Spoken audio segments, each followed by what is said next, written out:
I never thought one small mistake could turn into the most defining moment of my life.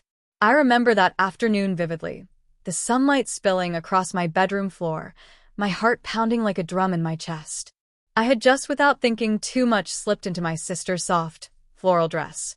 It wasn't even a big deal in my mind at first. I just wanted to see what it felt like, how it would sit on me, how different I could feel for a moment. But that one impulse changed everything. It started innocently. I had always been fascinated by my sister's clothes. Not in a weird way, just intrigued. The fabric, the way the dress flowed, the smell of her perfume lingering on it was oddly comforting. And that day, for reasons I couldn't fully understand, I wanted to feel it on my skin. I pulled the dress over my head, adjusting the hem nervously. It was perfect.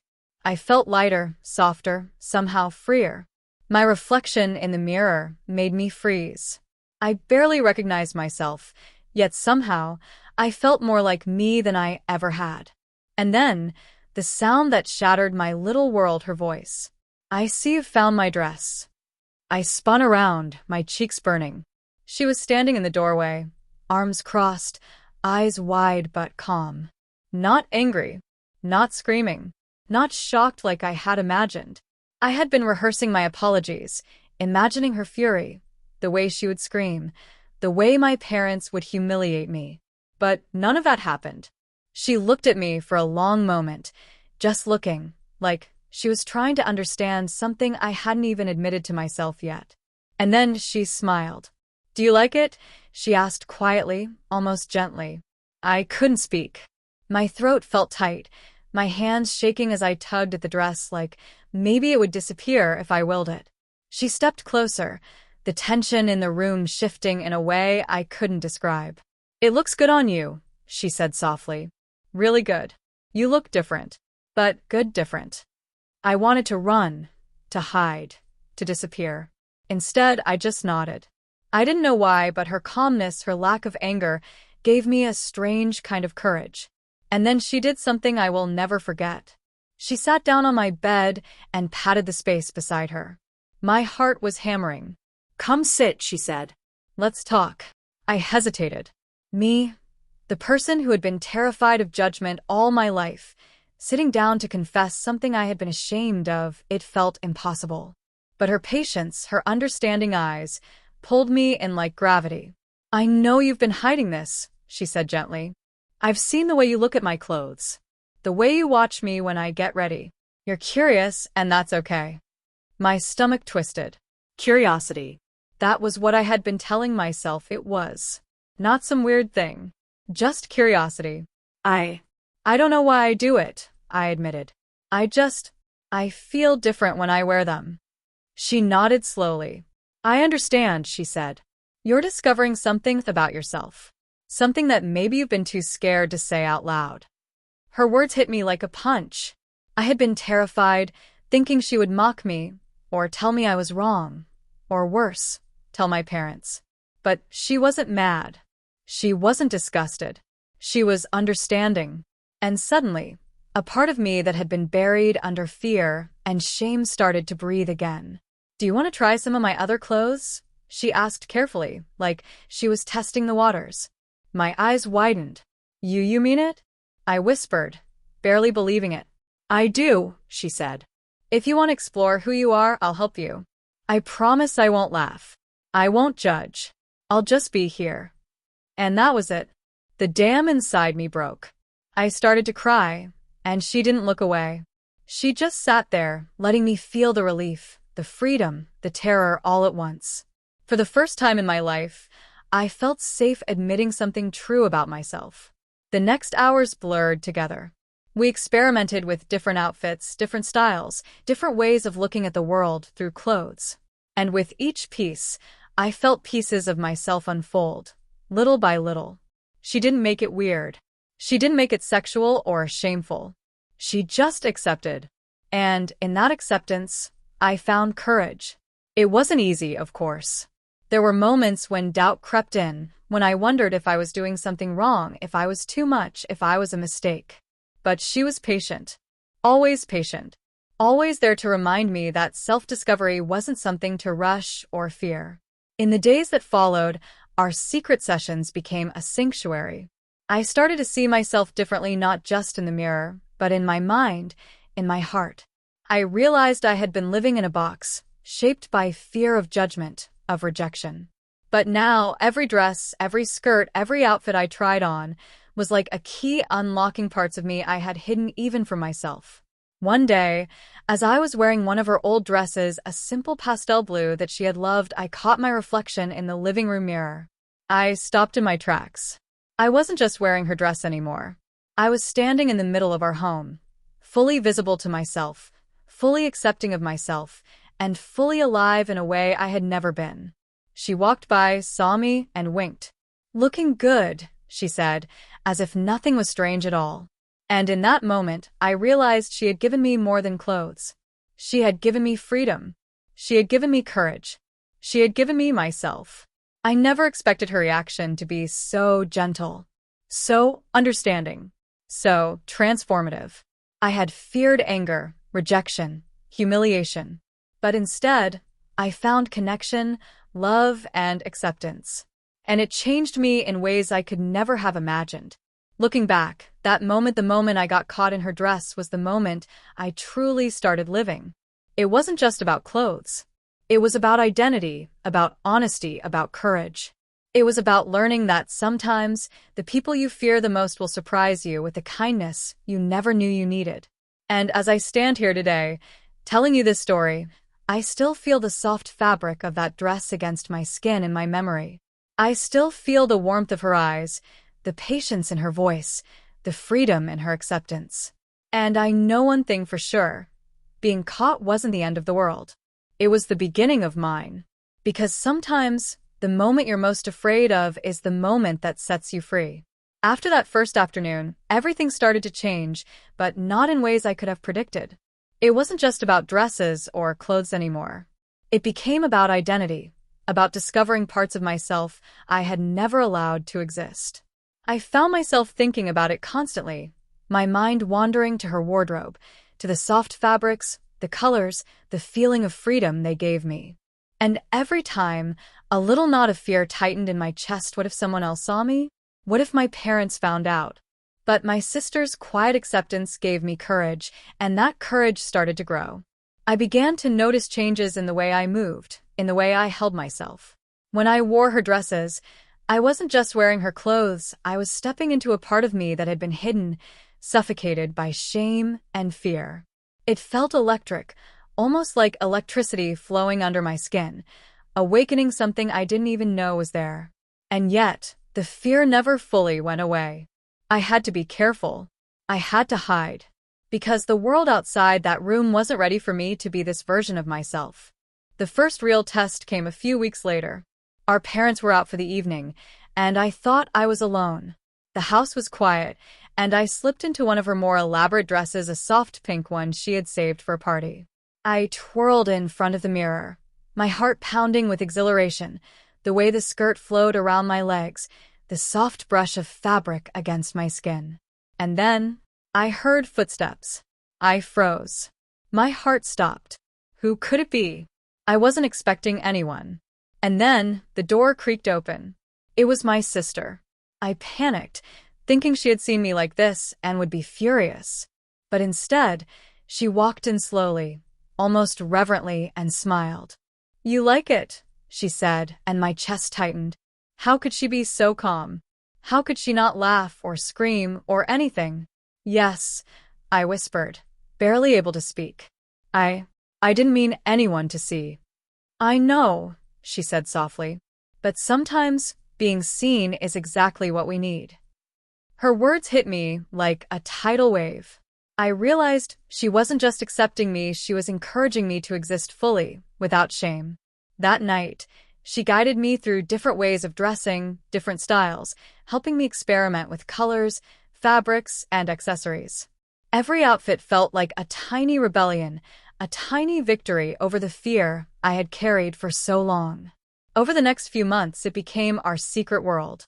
She would leave her room door slightly open, knowing I would sneak in, and I would try on different outfits, sometimes for hours. I learned how to apply light makeup, how to adjust the way I moved, how to carry myself with confidence, even if it was just in the safety of her room. But of course, nothing stays hidden forever. One evening, my parents came home early. I froze, wearing a silky, lavender dress, the fabric clinging softly around me. I thought for sure this was at the moment I would be humiliated, shamed, maybe even punished.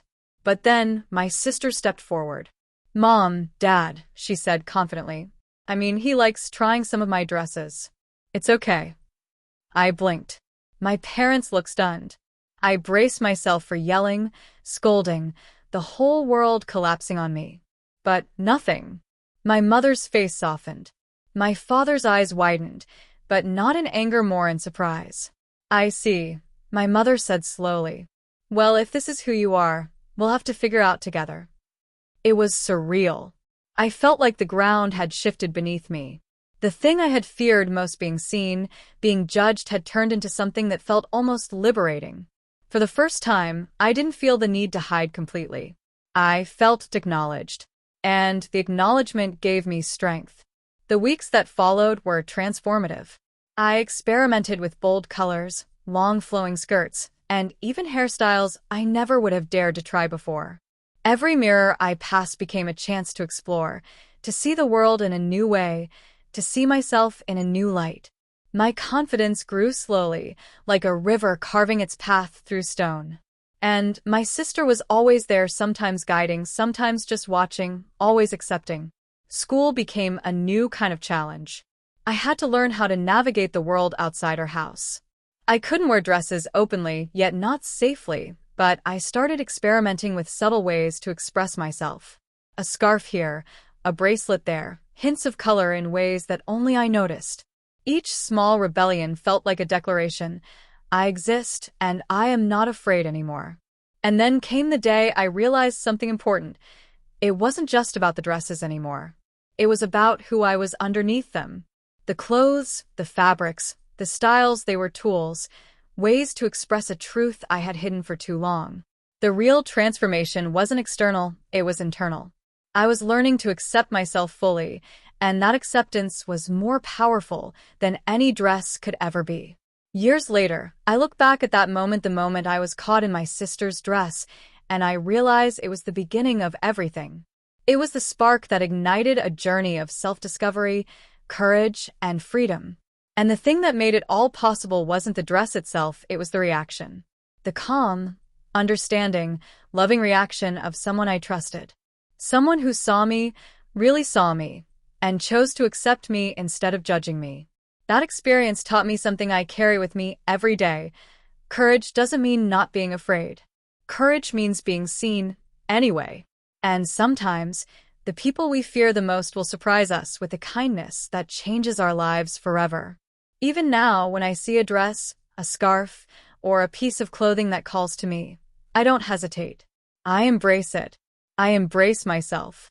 And every time I do, I remember the day I was caught, and the day I was truly found. Because being caught wasn't the end. It was just the beginning. After that night, I realized that the feeling of being caught and then not being punished was almost more intense than the act itself. My mind was spinning. How could I feel this relief and fear at the same time? How could one person's reaction, my sister's, reshape the entire world I had built around shame and secrecy? I couldn't stop thinking about it. I couldn't stop thinking about her calm acceptance, the way she smiled and said, "Do you like it?" The next morning, I tiptoed around the house in a soft, oversized sweater of hers. I wasn't trying to show off, I was testing the waters, seeing if I could exist in this small expression of myself without anyone noticing. My heart raced with every step. The smallest sound, a door creak, a distant laugh from the kitchen, made me freeze. I felt like a spy in my own home, balancing exhilaration with terror. And yet, underneath all that fear, a part of me thrived. This was freedom, tiny and fragile, but real. At school, things became more complicated. I had to hide this part of myself from everyone else.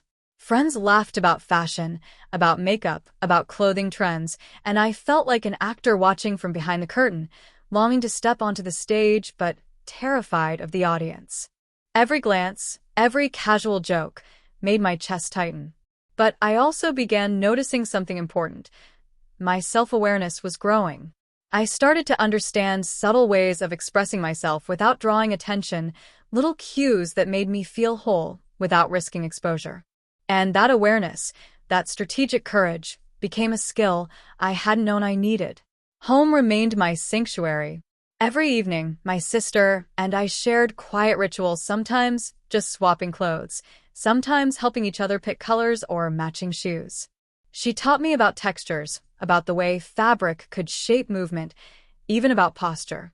"It's not just what you wear," she said one evening, holding up a flowy skirt. "It's how you carry yourself. Confidence comes from inside first, then the clothes just reflect it." Her words resonated more than she could know. For years, I had been hiding in plain sight, hiding behind my own fear, hiding behind expectations of what a boy should be. And now, every outfit became a kind of armor, not for anyone else, but for myself. A statement: I exist, I feel, I am not ashamed. But as much as home was safe, the outside world was not. I remember the first time I dared to step out wearing something that reflected even a hint of my inner self, a scarf tied in a way that suggested color and softness beyond what my usual wardrobe allowed. My stomach twisted with every step. I felt exposed, vulnerable, terrified. But the moment I caught my reflection in a shop window and saw the truth in my own eyes, a rush of power surged through me. I wasn't invisible. I was here. And for the first time, I didn't shrink away. The real turning point, though, came months later. It was a weekend, and my parents had gone out of town. The house was empty, and I knew my sister would be out too. I stood in her room, staring at her full wardrobe, the dresses, the blouses, the scarves, and I felt a pull, a hunger to explore every piece. I started trying on outfits one after another, experimenting with combinations I had only dreamed of. The transformation was physical, yes, but also deeply emotional. With each change, I felt layers of fear peeling away. I felt myself becoming the person I had always wanted to be, the person I had kept locked inside. And then, as I was adjusting a belt on a soft, flowing dress, I heard a quiet knock. My heart froze. Who could it be? The house was supposed to be empty. I froze, half hidden behind the doorframe. And then I heard her voice, my sister. "You're really doing it, aren't you?" I nodded, unable to speak. "I knew you would," she said softly, stepping inside. "I can see it now. You're starting to see yourself." There was no judgment in her voice, no hesitation, just understanding. And in that understanding, I found something I hadn't felt before: complete acceptance. From that moment on, the transformation was unstoppable. I began experimenting not just with clothes, but with my entire demeanor. I studied the way people moved, the way subtle gestures conveyed identity. I practiced speaking softly, laughing fully, walking with a confidence I hadn't known I possessed. Every reflection in a mirror became a tool for self-discovery, every outfit a stepping stone toward understanding who I really was. School became less of a battlefield and more of a stage for subtle rebellion. I incorporated small touches into my wardrobe: rings, scarves, softer colors that only I would notice but which reminded me daily: I am here. I exist. And slowly, I realized that the courage I was cultivating at home was spilling into the world outside. I was beginning to navigate life with a newfound resilience, a quiet but unshakable strength. There were setbacks, of course. A few whispers from classmates, a teasing comment or two. Each one struck like a knife at first. But I learned to deflect them, to let them roll off, because I had already faced the hardest fear of all: being seen by someone I loved and trusted, and being accepted anyway. That acceptance became my shield. My sister had taught me that courage wasn't the absence of fear, it was living fully despite it. One evening, much later, my sister and I sat together in her room, surrounded by her clothes, a pile of scarves and skirts between us. We laughed about past experiments, about outfits that had gone horribly wrong, about the awkward ways I had stumbled through my early self-expression. And then she turned to me, serious for the first time in hours.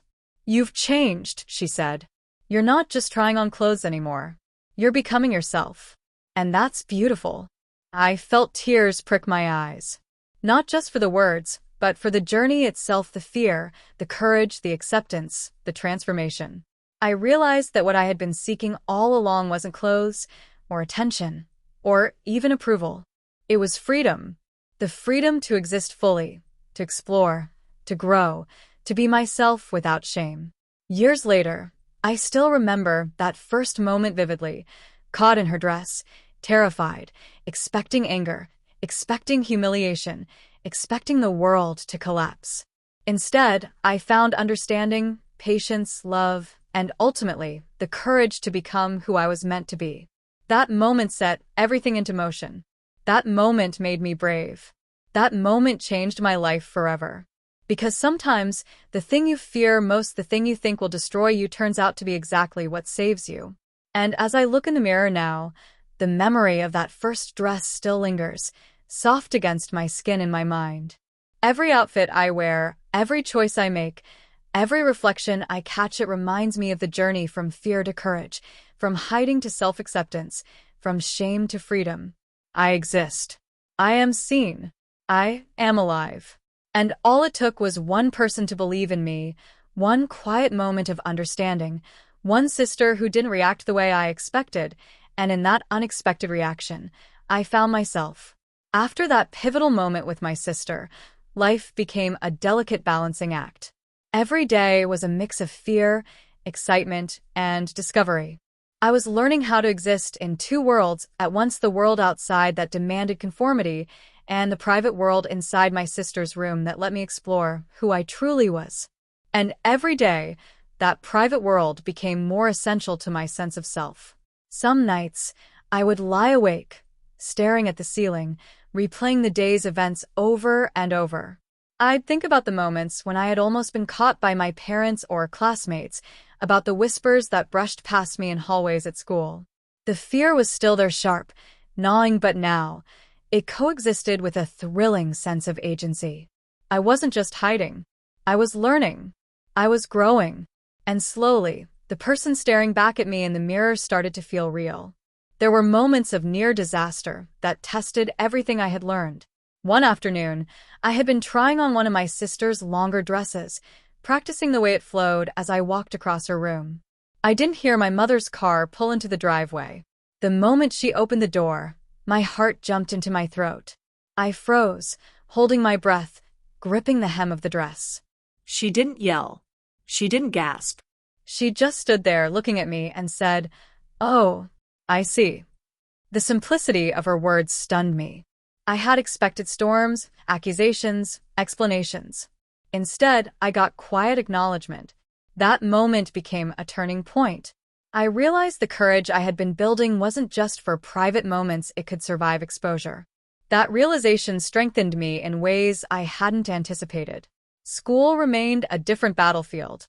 I had to navigate a world where everyone assumed I fit a certain mold. But the lessons from home about self-expression, about confidence, about carrying myself authentically gave me subtle weapons. I experimented with small accessories, hairstyles, and colors that hinted at my inner truth without giving me away completely.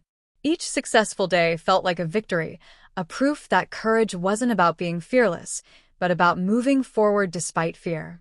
The most intense moments came when I faced people who were unkind. A few classmates would tease or make assumptions, and each jab was like a spark lighting the old anxieties in me. But now, instead of collapsing in shame, I leaned on what I had learned from my sister.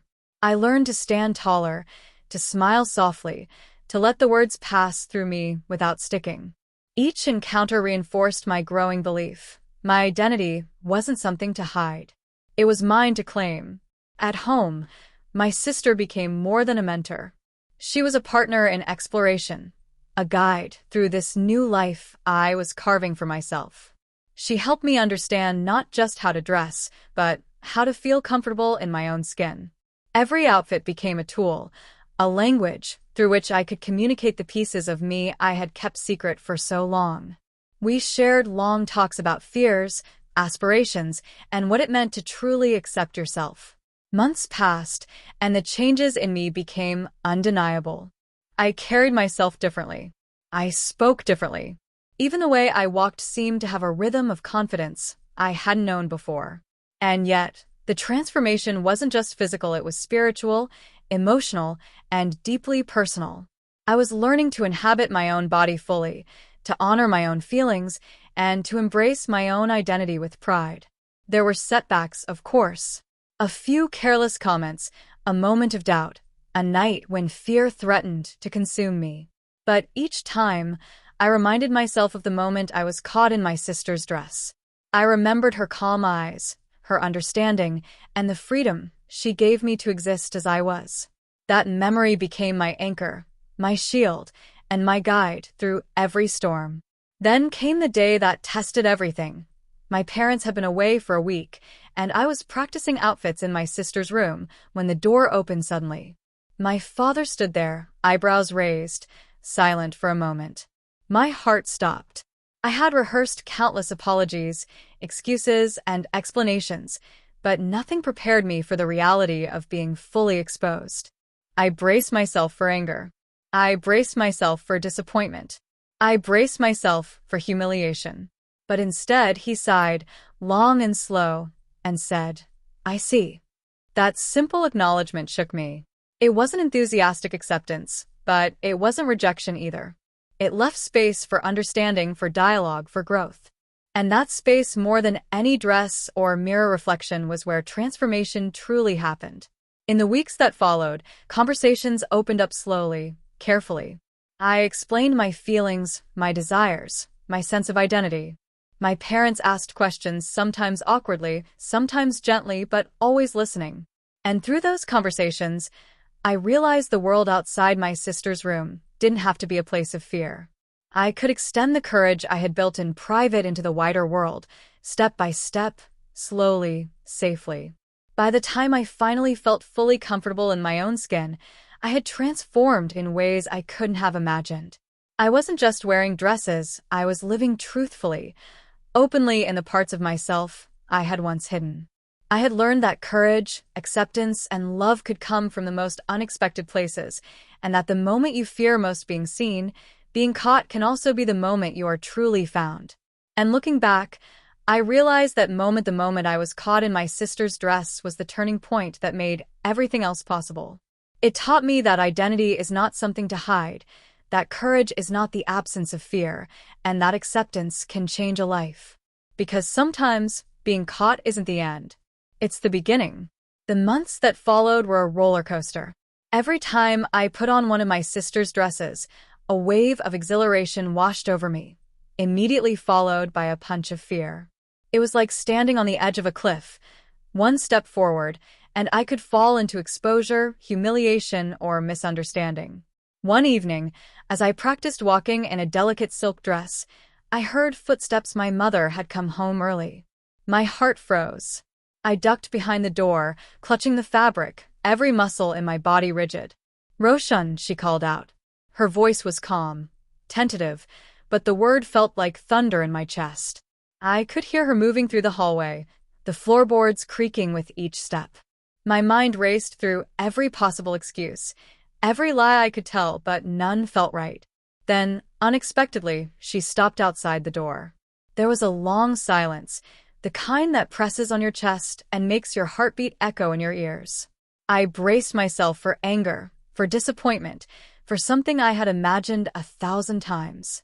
But instead she said, softly, almost whispering, "I see you." Those two words changed everything. It wasn't excitement or praise, it wasn't acceptance yet, but it was recognition. Acknowledgement that I existed as I was, without hiding. The relief was almost unbearable, washing through me in trembling waves.